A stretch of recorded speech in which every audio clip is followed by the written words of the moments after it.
A journey that began on a freezing day in New York 2 Januaries ago ended in the warmth of North Carolina today. And as Kelly Cobiella tells us, the hero of that remarkable day was on hand for the arrival.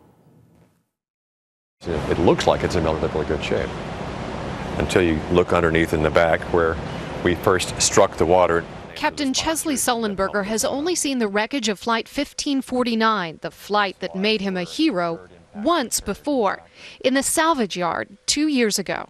I was able to get up to it and touch it and see the dents. It's one thing to read about an important event or to hear about it, but it's quite another to see up close and personal. I think for a lot of people it'll be an emotional experience.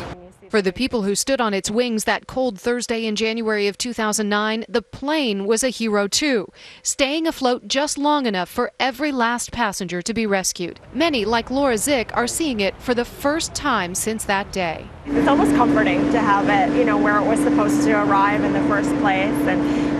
And granted, it was, 2.5 years later, but it's here. This is a wing, this is at the back, so this is a flap. The rest of the Airbus 320 will be put together like a giant puzzle.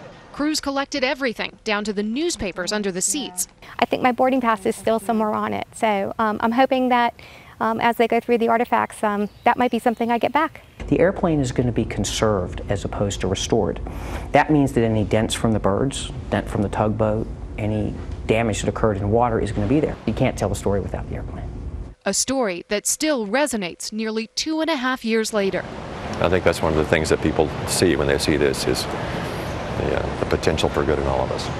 The potential for heroes and hope. Kelly Cobiella, CBS News, Charlotte, North Carolina.